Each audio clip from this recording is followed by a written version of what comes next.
Assalamu alaikum warahmatullahi wabarakatuh. Ashu wamid zu tu sari asu basit salamat. Allah Taala thain to tais panis sibza amanas maz. Zaikaz Kashmiri kitchens maz banaw ba az ladies an hind khatra naman is maz. Siti karo ladies problem ne mutalik kat.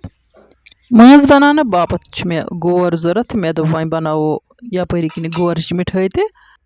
Gorch mithai banana bapat ch me khashkash te zorat isliye ch me khashkash botal te thamas. Bront kani one वो तो मज बनाने बापत क्या क्या चीज़ मे जरूरत Lipton चाय मे ज चमच निमित तो बे मे निमित रंग फल अम मजीद मे मज बनाने बापत गोर जरूरत गोरस कर बह स्ट्राइक सत लकट लकट टुकर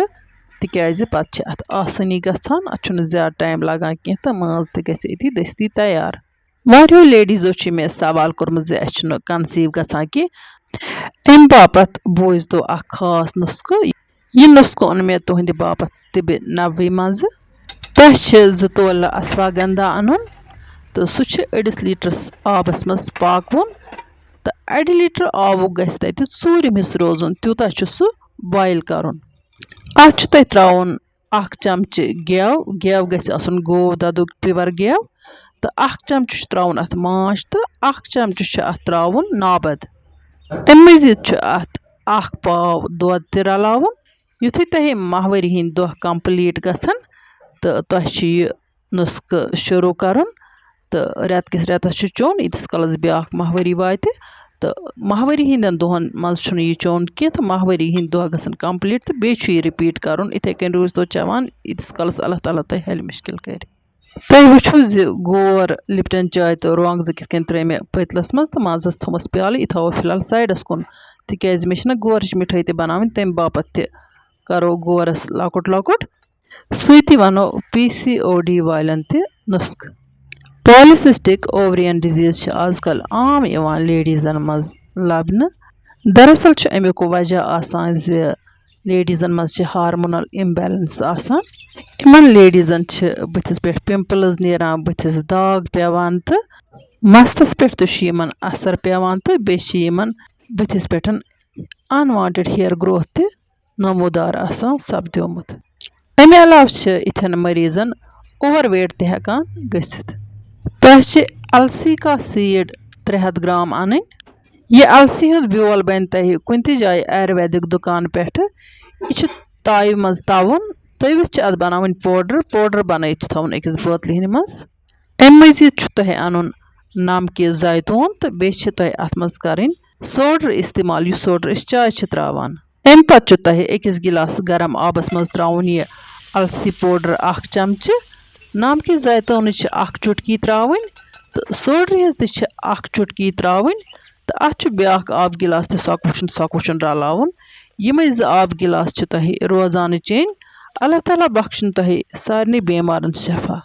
यपर किनत वो तह रेसिपी त गोर त्रो मे वन ताव मज गोर मे पूर पठन कारण तीस कालस अत कलर ग चेंज यानी कि अत ग काफी हूँ कलर गसन तम पत वाल बह तो बोन तो तम पत बनावो मज फिलहाल बोज तो तुम मजीद सवालन हूँ जवाब त वन बोजतन तम त नुस्ख इन माहवारी दौरान ज्यादा ब्लीडिंग गसान तह दानवल पाउडर चमच नुन तो सह 2 कपन आबस मज ग्रकनावन तो कप ग समुन तो तत ग अकुई कप रोजन पे तथ माछ रसना ऐड कर तो सह रोजान तह चोन यपर किन मकलो मे गोर कर तो वन मे मज बनावन पतल लोग मे गगस पे तो पे थो मे अत दिगचि उस दिगचि अत मे पे त्राउन सर्द आब पतलस मज मे त्रोमुत लिप्टन चाय तो रोंग तो बे गोर यह दज अमुक यह बोह खस दिगचि किस चकिस तो यह बोह वस पत अत प्यालस मज यह गस प्यालस मज जमा सह वो ब्रोह कुन फिलहाल वो तो यपर किन गोर कूता असल गो तो वन मे अत बनावन मिठाई मगर गोर वारिया गरम येतन कर थोड़ा एहतियात अत गस दजन कह वन यपर किन टेम्परेचर दावन तो यु ज्यादा ठंड गस पत बन अत यह शेप कह मिठाई हज वन अगर मे कह हेल्प करनस तो अत दस्ती दस्ती नी मिठाई बन वन कर बह कोशिश बह कचा हेक बन फिलहाल तो मज कर बह अत थोड़ा बे वुशनेर वन बोजतन तम लेडीज नुस्ख यमन पीरियड्स इरेगुलर रोजान यमन पज अम कथ हुंद ख्याल थवन कुन सात यमन आसान खूनच कमी तह पज रोजाना अश्वगंधर नुन पन्निस गज़ास मज यानी कि अख चौगंदर छु अनुन सु मिक्सरस मज ग्राइंड करुन तथ छु त्राउन आब 2 गिलास पत छु सु छानि कड़ुन तम 2 गिलास आब छु तोहि रोजान चेन करतो आजमाइश अल्लाह ताला बख्शिन सारनी बेमारन शफा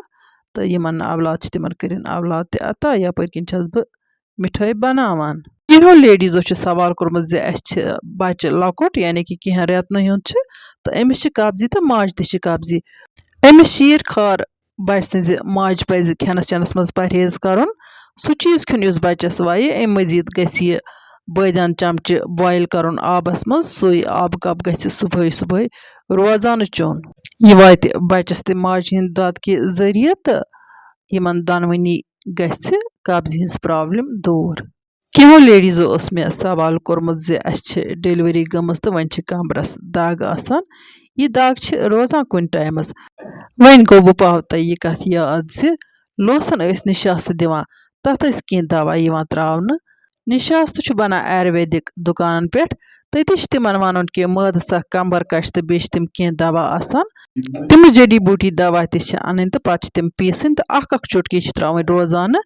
निशास्तस तो सु निशास्त कवल अख तुह रोजान खेन निशास्त वीडियो मानि चैनल पे अपलोड कर अगर कंस दिलचस्पी आस सह हेकि वुचित तथ मज मे अत बारस मज कह कथ वन यपर किन तुम वुचान बस यपर मिठाई ते बनावान तो यपर टेम्परेचर डावन तह यह गो ज्यादा ठंड यह दस्ती लगान मे दोप वन थो बह दिकचस पे थोड़ा सा गि गरम तो मिठाई बनावनस मज गस मे आसानी यपर किनत गई नीलों की मेहंदी तैयार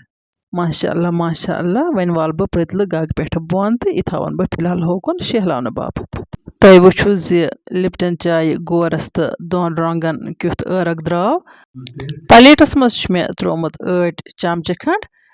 यह मद ओट हेको कह त ओट मद ओट या कनक ओट अम बापत इस्तेमाल कर वन बह अट्स मज यह ٲरक अख कतर त्रावान तो लोर टुकर सत बह यह रलावान तिकाज अगर चमच सत रलावो यह लार चमचस यपर किन मे यह गोरज मिठाई बनव यह सेहत खतर सठे मुफीद यमिस खून कम आ सह गि बतस पे अख मिठाई फुल खोन अमुक यह हेको बच्चन तथ बड़ हेकन खेत यमिस न शुगर प्रॉब्लम कह सह हेकि आराम सान खेत अत बिल्कुल कॉफी हुंद टेस्ट यह खेनस मज क्रंची बासान बड़ लुत्फ तुम ऐसो सोचान जे कॉफी कलर बने गोर मिठाई तो अत मज लिदर तह फल थोड़ा सा कोर मे गोर फुल ओड गरम ज्यादा कोरम न कह मे दोप अत बनावो तो युस लिदर हिच मिठाई बनेमस अत बिल्कुल गोरक टेस्ट अत ज्यादा डिफरेंट टेस्ट बनान कह अलबत्ता युस यह कॉफी कलर ना बड़ मजेदार लगान तुह तह बनजो तो करजो ट्राई गोर मिठाई मगर अत दजनस करजो एहतियात